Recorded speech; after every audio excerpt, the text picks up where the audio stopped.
We are going to start things off with a longsword build, a very beginner-friendly weapon that pretty much has everything. Good damage, solid stance breaking, very good Skyborn Might generation, which means you can spam your abilities and also spells relatively often, plus can even incorporate weapon switching in the mix for some powerful combos, including unleashing fire tornadoes and much more. And what makes this weapon category so good is that you immediately get access to this passive over here, which is called Sword Saint. This basically lets you generate one stack of Skyborn Might on your second light combo attack with the longsword, meaning that you can immediately go ahead and spam powerful abilities. Besides this, you should spend some of your starting points going all the way over here to the sword counter. So on top of the fact that you have the perfect dodges, now you have another avenue to further interrupt enemy attacks. However, I recommend going with the Variant 1 and Variant 2 upgrades as well right away. Variant 1 pretty much makes your enemies get pushed even further, plus makes some extra vulnerability against them. And Variant 2 lets you follow up with another attack that's very good at building up stagger and also dealing some extra damage. Early on, before you actually progress any further in the sword line, you're going to also want to alternate back to this one to the left side that deals with more general character stuff. Specifically, you're going to always want more Skyborn Call. In this case, this is going to increase the max stacks of Skyborn Might you can hold by 2, bringing it to a total of 3 right from the get-go, which also lets you cast much more stronger spells. Besides this, we also have 2 more nodes above and below that deal with improving the number of stacks of your healing potion as well as its potency. So as you discover Lost Remains and Lost Remembrances, you're going to constantly want to invest into these types of skill nodes. Now from this point on, we're going to need some extra survivability and also some more stamina. So we're going to go back to the longsword line and basically invest some points into these nodes, starting with the Sword Savant. This is going to make our third attack of the light attack combo to gain clash. Basically, when our weapon clashes with that of the enemies, it's going to give us a massive damage mitigation. Besides the fact that we also have some of these vitality nodes that will really help a ton to increase our maximum HP. And then we're going to cross to the other side, which is going to give us access to some extra endurance nodes to help us a bit more with our stamina, plus also the Sword Master. This is going to make our 5th attack in the chain to now generate 2 whole stacks of Skyborn Might, so now we can spam our abilities even easier. Now, since we talked about weapon switching and also buffing up our clashes even more, we do have a few more nodes over here to invest.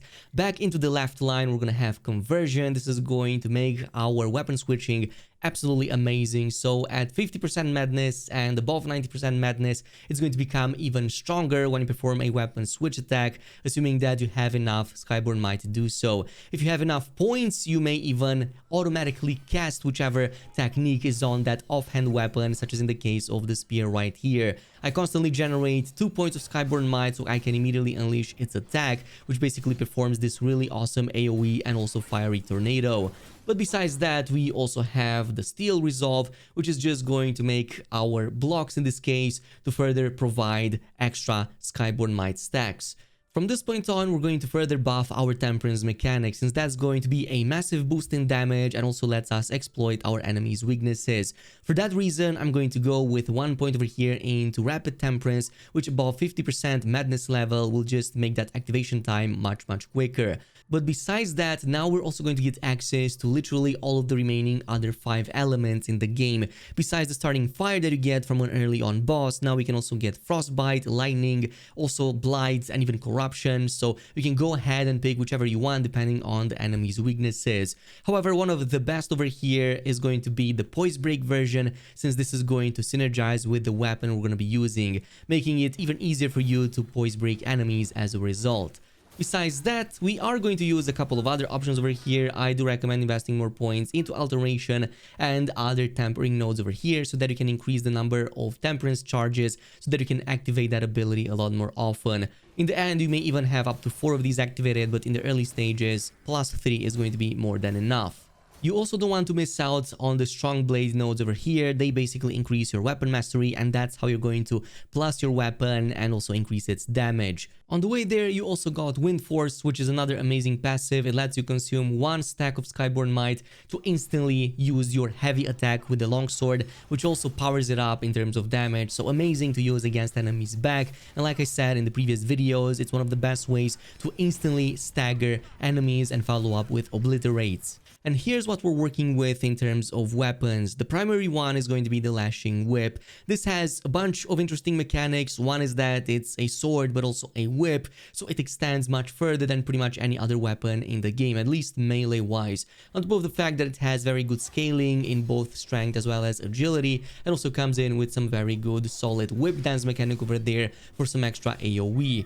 This also has one of the best passives, which makes the Poise Break Temperance to also become a lot more effective. And unlike most of the other status effects, which a lot of enemies may have different weaknesses to, this one doesn't seem to fit the same category, so you can literally use this against almost every enemy in the game, meaning that you're going to have a much easier time staggering them in the process. You're going to get this, by the way, from the Mercury workshop right here below the Shoe Sanctum. Once you defeated the priest in the area, you're going to now reach this location and go down the circular path. There will be a couple of these gnome enemies. Once you defeat them, there's going to be the weapon right here on the side of this wooden platform. And you can pretty much use this from this point on. It literally carried me all the way into the end game. In the offhand, we're going to have the Steampowered Spear, and this is a powerhouse because of its steam chain mechanic. So basically, if you have at least 2 points of Skyborn Might, you're going to cast a much stronger variant of the steam chain, which is going to both perform a spin damage attack, unleash a fire tornado, and even heal your character for a significant amount. In fact, via weapon switching, assuming you have at least those 2 points of Skyborn Might, you can immediately go straight into a steam chain right as you switch to this weapon, giving you a ton of extra damage. If you have 3 or more points, you can even revert back to the longsword and kind of have this very powerful combo that's high at AoE and also high at staggering. All in all, it's absolutely going to obliterate almost any target. By the way, you can get the spear very close to the Shoe Sanctum, so just exit and follow the same route as I am, going downwards and then taking the circular path all the way back to the stairs that were leading to this location when you first came here. Here you're going to take it to the left side through this village all the way into the back when you're going to see this junction, but in this case we're going to take another flight of stairs upwards in a nearby cave.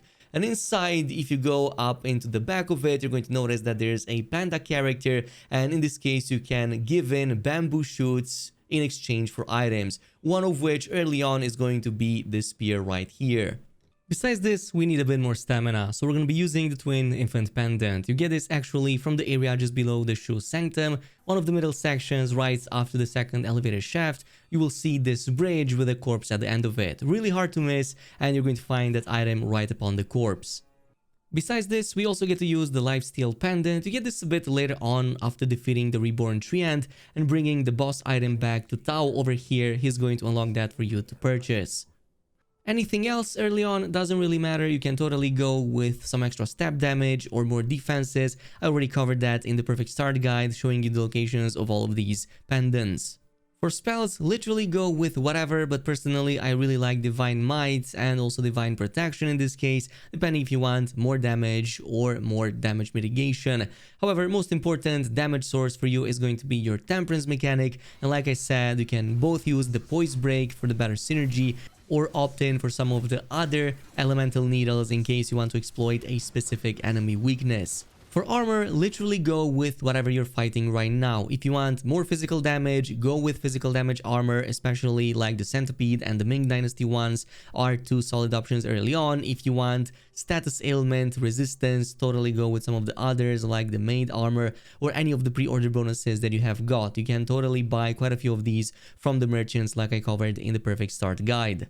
In terms of sockets benediction, you're going to want the following. Early on, you want Blocking Clash, which increases the potency of blocks and clashes, Memory, Skyborn Vigor, which is going to further provide more stamina recovery, and also the Counter Force, which increases the potency of counter moves. In terms of the Blocking Clash, you're going to get this very early on, also from the way over here from the Shoe Sanctum. Just make your way downwards and follow the same path as I am, past this invisible bridge. From here on, progress further down the path, and in the end, go downwards here to the left. From here, progress towards the shortcuts to the Revenant Temple. However, midway through, you're going to see that there's a path upwards here to the right. Go inside the shack and you're going to find the chest inside with the Blocking Clash. Meanwhile, for the Skyborn Vigor, you can just go ahead and purchase it right away from Wuchang. That's going to be very easy once you saved him. For the Counter Force, you're going to find it also inside of a chest very close to the Shoe Sanctum. So just exit and follow the same path as I am. Eventually, you're going to reach these houses, and the first one to your right side, you can go ahead right behind it. Somewhere around the middle, you're going to notice an enemy emerging from inside, defeat it, and then go inside the building. Here, you should find that chest with the counterforce right inside of it. Now, in terms of downsides, I really can't think of many, maybe with the exception of Steam Chain costing 2 Skyborn Might charges. However, even that is easy to generate. You're typically going to go in, perform a 2-hit light combo, which generates the first Skyborn Might, and by this point, you're either going to perform a perfect dodge or a perfect counter and get the second one. And if it's a tougher enemy, by this point, you're going to maybe even unleash one of those, switch attack weapons, which is going to also perform that really cool fiery effect, on top of the fact that it heals you in case you were damaged. And by this point, you may even trigger a Temperance, assuming that you're fighting a boss. That's going to be one of your main sources of damage and ways to exploit the enemy's weakness.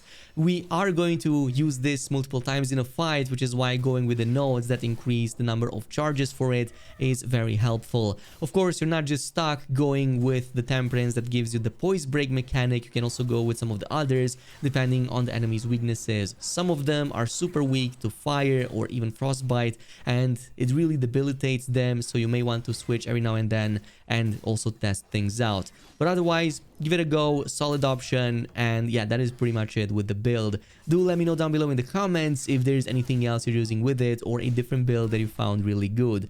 And on a similar note, also don't forget to subscribe if you really enjoyed this video. Thanks so much for watching, and until next time.